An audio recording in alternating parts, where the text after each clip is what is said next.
When I record these weekly videos, I actually have a companion of sorts that's with me that I see all the time when I'm talking to you.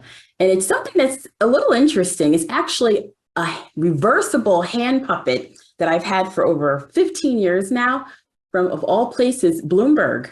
And it's a puppet that either reverses from a bull to a bear, but my puppet always stays as a bull because our mindset here at Winning Investor Daily is always looking forward, looking at 2.0 technologies.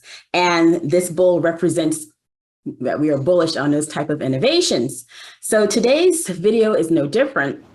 And for example, if you subscribe to Spotify, Netflix, LinkedIn, or Slack, then you're using a technology that is poised to buck the current recession narrative. Despite recession fears and Fed rate hikes, this one technology subsector is being fueled by ongoing digital transformation investments by businesses and corporations alike.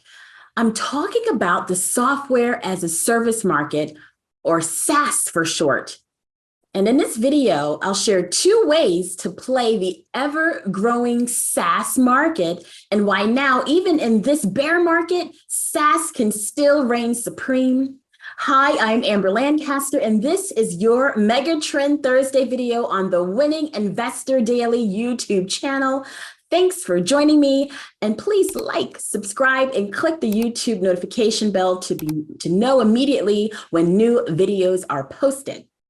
A SaaS is part of the cloud computing market. Cloud computing is the delivery of computing services like servers, storage, databases, all over the internet. As a SaaS blog describes it, quote, a SaaS application is a program that runs over the cloud or internet and accessed via an internet connection. This means that users don't have to download anything. They just use it straight from their web browser, end quote. A SaaS is a bedrock of any digital transformation. And right now, despite economic headwinds we're facing, we are living in a digital transformation world. A digital transformation is the adoption of digital technology by an organization. For example, when we go to the doctors for our checkups and upon arrival, we check in and the office staff hands us a tablet to enter or confirm our personal information and medical history.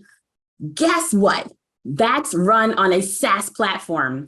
From doctors' offices to restaurant chains, many types of enterprises around the world are making fundamental changes to their traditional business IT structure to implement SaaS and cloud computing innovations. A Bloomberg survey found that nearly 52% of IT assets still reside on premise, meaning it's a physical IT server, a physical storage type machine or database in a building, even though cloud services have existed for nearly 20 years. So there's room for sales and revenue growth for well-positioned SaaS type companies. The SaaS or cloud applications market could reach $537 billion by 2026 from $247 billion in 2021, growing at a compound annual growth rate of 17%.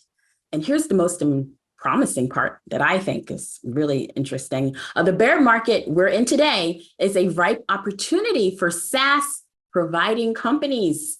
As aptly noted by TechCrunch, quote, assuming we see more interest rate hikes over the short term and medium terms, the prospect of long-term profitability for the US technology sector, perhaps counterintuitively, remains strong.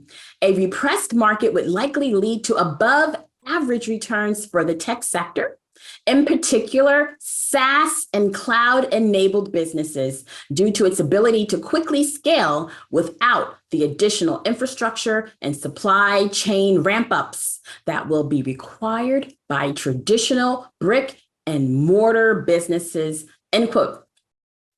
Now, SaaS stocks stand to gain above average returns in this market. So what stocks would that be? So one stock is Salesforce, ticker CRM. Salesforce a 2021 acquisition of Slack, which is actually a team communication tool that we use every day at Winning Investor Daily, will help underpin Salesforce's cloud assets portfolio and potentially position it for market share gains against companies like Microsoft. Now, Salesforce's customer-focused applications, this is important, actually help businesses track existing customer needs, customer complaints, inquiries, whatever, which is very critical for survival during economic downturns. Let's face it, it's cheaper and far more lucrative for businesses to keep the customers that they have rather than spending dollars in a recession aiming to acquire new customers. Just knowing that retaining customer satisfaction is everything, all caps, everything, and SaaS can help them get there.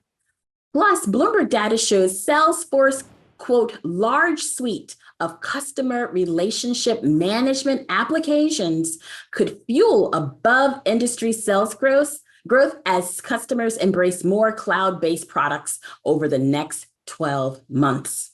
The company is more than 5 times bigger than its nearest rival in the $65 billion total customer relationship market, giving it more credibility than Oracle and SAP. And also fiscal 2023 guidance is about 20% sales gains, and constant currency demonstrates the importance of its diversified revenue base, especially as many pockets of the software industry struggle to maintain growth rates, end quote. So Bloomberg projects that Salesforce yearly revenue increases during this down period and beyond could be as follows. Yearly revenue is projected to more than double by 2027 from $26.5 billion in 2022 to over $55 billion. And annual company earnings per share, or EPS, are projected to move higher in coming years with projections of $8.64 per share by 2026 from $4.69 per share in 2022. Now, if you're interested in learning about other SaaS stock type investments, please check out my colleague Ian King's Strategic Fortunes Research Service.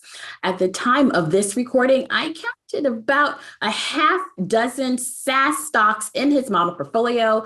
To gain access to his stock picks, well, please click the bull icon right here over my shoulder. And as I always say, in this type of market, while prices are low, it's prudent to consider scooping up shares in innovative companies like SaaS companies that have the potential to rebound higher when the next bull market and 2.0 innovations begin. And remember, you can email us anytime with your questions or comments to winninginvestordaily@banninghill.com, or you can post them below in this YouTube video. Also, please, you can follow us, Ian and I, on Twitter. Ian is at Invest with Ian, and I am at A Lancaster Guru. Thank you so much for watching, and until next time, take care.